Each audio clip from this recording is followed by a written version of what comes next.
How can you be here and look out there and not say, we got to keep doing what we're doing, right? Right. Okay. So I'm really delighted to be here. It's great to be here with Ted. We had a really important conversation at the White House, and he and Oceana were really instrumental to the ongoing, nonpartisan share of restoring and preserving and protecting our seas. So Ted, thank you very much for that work. I also want to thank our hosts for including us. My wife and family and I are moving to California. We'll be officially in residence next Thursday. And I'm here with my daughter, Grace, and my wife, Susanna, tonight. I want to give Cheryl a special shout out. I'm a Cole Porter fan. Thank you for Begin the Begin. It's the best rendition ever. Now, why am I here? I am here actually representing thousands of people that came together over the course of 8 years to do something very important, not just for the U.S. and the people of the U.S., but to do something important for the world.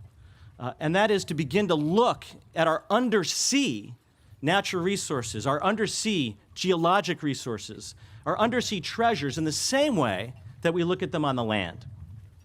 And so I'm here representing those thousands of people, and I'm here representing the leadership, not only of George W. Bush, but also the leadership of his lovely wife, Laura Bush.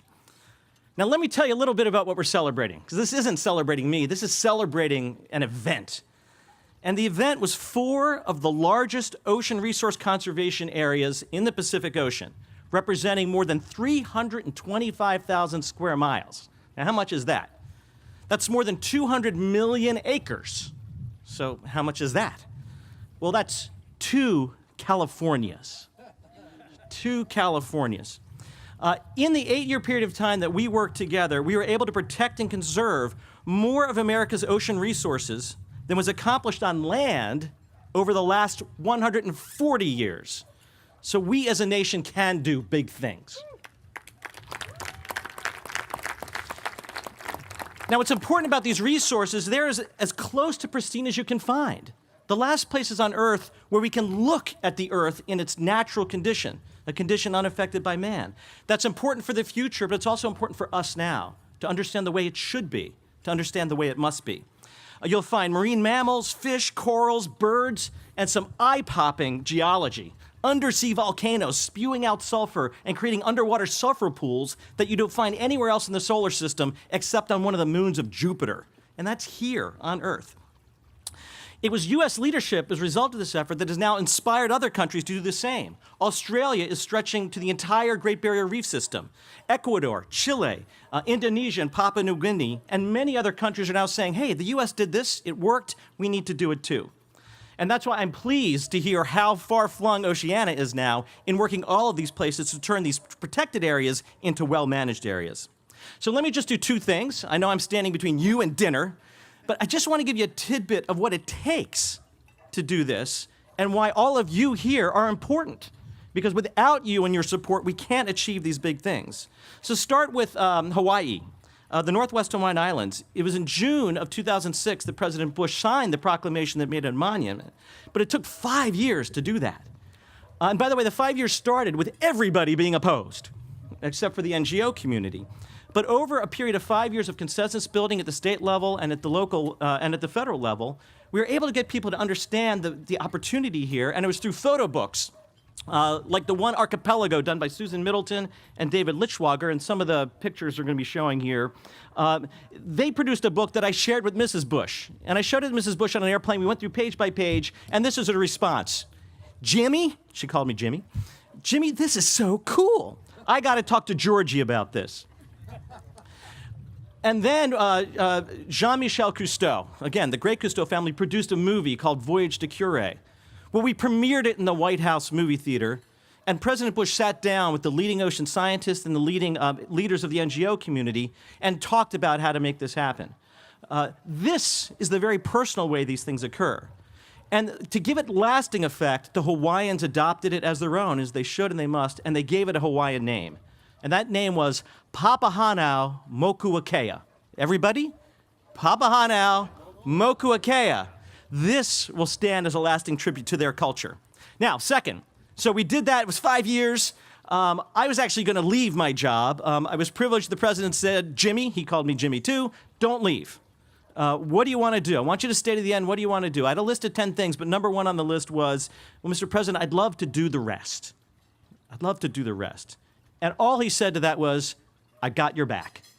And so in the course of 2 years, we endeavored to achieve twice as much as we had accomplished in 5 years.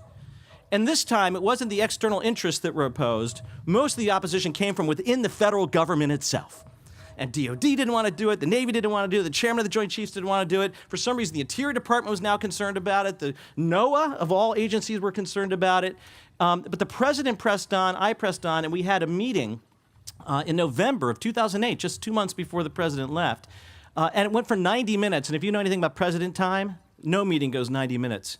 And we took on every argument, one by one, by one, by one, and changed everyone's minds. So this wasn't a matter of the president overruling people. It was the president and his staff and others pressing to say, we can do this, we can do it well, we can protect your interests. And guess who my strongest ally? I only had one internally. I only had one. Guess who that was? Vice President Cheney's office, his general counsel. So you never know where your allies are going to come from, and they come from unexpected places. As President Bush signed that last proclamation, creating this major area, we were walking back in the hallway, and he said to me, he said, Jimmy, he said, you know, I'm really glad we will get everyone to consensus on this, but between you and me, we are going to do this anyway. So what I want to leave you with are just, I can't resist being in a crowd like this to talk about what we need to do next. And so I want to suggest 2 things for the agenda. And if any of you bite, let me know. First, we need to finish the job in the U.S. We went after the areas that were completely unprotected. But there are areas in the EEZ, in the near coastal area of the U.S., all over the U.S., that are under some form of management, but it's not very good. And so we actually, in a very short period of time, can do the rest. And I hope we can work together to accomplish that.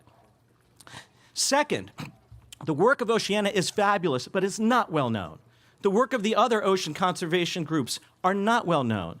We have a chance right now as I speak to create a showcase for ocean stewardship on the National Mall, and I think ocean stewardship deserves just as good a place on the National Mall as the recognition of our national park system and every other system that we've got. By doing so, we can raise awareness to millions, both in America and all the people that visit the mall internationally, and inspire them to the action that we all seek to achieve. So I hope you can join me in that.